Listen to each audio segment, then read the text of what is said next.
नमस्कार। शनि साधना के हमारे इस कार्यक्रम में एक बार फिर आप सभी का स्वागत है। मैं आपका ज्योतिष मित्र पंडित हिमांशु ने आप सभी का स्वागत करता हूं और उम्मीद करता हूं कि आप सभी कुशल मंगल होंगे। कालसर्प योग वैसे तो 144 प्रकार के होते हैं, लेकिन जो मुख्य कालसर्प योग होते हैं वो होते हैं 12 प्रकार के। तो इन 12 प्रकार के कालसर्प योग की हम व्याख्या कर रहे हैं और अभी तक हम 9 प्रकार के कालसर्प योग आपको बता चुके हैं। आज मैं बताऊंगा आपको 10वें प्रकार का कालसर्प योग। 10वें प्रकार का कालसर्प योग बनता है दशम भाव और चतुर्थ भाव के बीच में बनता है, यानी दशम भाव में राहु हो और चतुर्थ भाव में केतु हो। यहाँ पर राहु और यहाँ पर केतु, ये और इसके बीच में यदि अपन लाइन खींच ली और लाइन की इस तरफ सारे ग्रह आ गए तो समझ लीजिए कि ये घातक कालसर्प योग बन गया।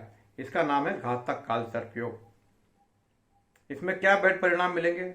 देखिए, चौथे में केतु बैठा है तो जन्म स्थान से जुड़ी हुई दिक्कतें तो आएगी, माता, वाहन, भवन, मानसिक सुख, इसकी कमी रहेगी। चौथा केतु बड़ा खराब होता है। अब दसम में राहु बैठा तो एक अच्छे रिजल्ट मिल सकते हैं इसके।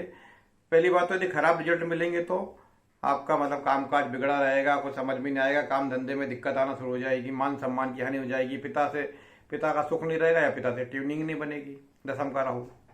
अभी मान लो आपने कालसर्प का उपाय कर लिया तो चतुर्थ भाव में केतु आपको क्या अच्छे रिजल्ट देगा? एक तो जन्म स्थान से दूर आपको प्रदेश में अच्छा मान सम्मान दिलाना शुरू कर देगा, और राहु जो दसम स्थान में बैठा है वो आपको राजनीति में अच्छी सफलता दिला देगा, क्योंकि दसम का राहु राजनीति का किंग होता है।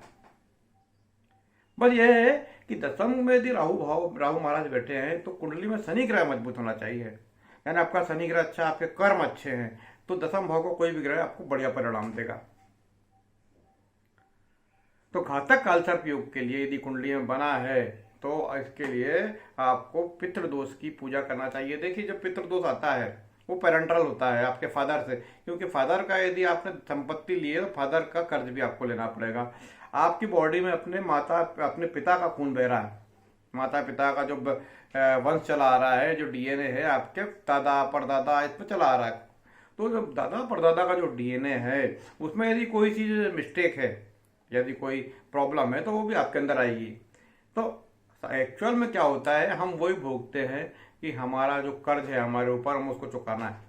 तो जीवन में परेशानी आती हैं, वो बीमारी के रूप में आती हैं, और मान लो कि किसी को कुछ देना आता रहता है, कोई बंधन रहता है, ये सब राहु महाराज करते हैं पितृदोष के कारण, क्योंकि पहले लोगों ने नहीं चुकाया तो आपको भी चुकाना पड़ेगा। तो इसके लिए धीरे धीरे आप कुछ ना कुछ मतलब दान या अनुष्ठान या उपाय करते रहना चाहिए। इससे क्या होगा कि आपके कालसर्प योग का निवारण होगा, और कालसर्प योग का निवारण करने से आपको जीवन में सफलता मिल जाएगी। तो घातक कालसर्प योग बना है कुंडली में दसम भाव और चतुर्थ भाव के बीच में, तो आपको पितृदोष का निवारण हर अमावस के दिन करना चाहिए। और पितृपक्ष जो आता है सितंबर माह में, उस समय उसका पूजा करना चाहिए। अपने कुल देवी, अपने कुल देवता का हमेशा स्मरण पूजन पाठ करते रहना चाहिए। इससे ही आपके परिवार की उन्नति होगी और आपकी कुंडली का कालसर्प योग का निवारण होगा और जीवन के रास्ते खुलेंगे काम में, और जीवन में सुख की अनुभूति भी होगी। तो ये रहा 10वें प्रकार का कालसर्प योग, जिसको बोलते हैं घातक कालसर्प योग। यदि आपकी कुंडली में ऐसा ही कोई कालसर्प योग है उसका निवारण कीजिए। बहुत सरल उपाय है, ज़्यादा कोई कठिन उपाय नहीं है।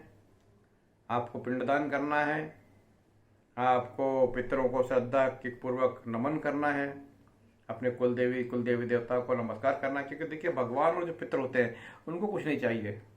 और दूसरी बात है कि ऐसा ही नहीं कि आप किसी विद्वान व्यक्ति से पूजा पाठ करवाएं, आपके मानसिक भाव भी वहाँ तक पहुँच सकते हैं। लेकिन यदि कोई अच्छा पंडित मिलता है जो आपके कम पैसे में काम करवा देता है तो वो भी एक अच्छी बात है ना। तो भाव अच्छा रखिए, जीवन में सफलता की राह खुलती है। तो आपको मेरा कार्यक्रम कैसा लगा बताइए, और किस विषय में आपको प्रोग्राम पसंद आते हैं उसकी जानकारी दीजिए, ताकि मैं तैयारी करके इस विषय में और प्रोग्राम बना सकूं। चैनल को सब्सक्राइब करिए, अपने मित्रों से अवश्य करवाइए, ताकि मेरे ये चैनल का जो ज्ञानवर्धक कार्यक्रम है ये सब लोगों तक पहुंच सके। नमस्कार।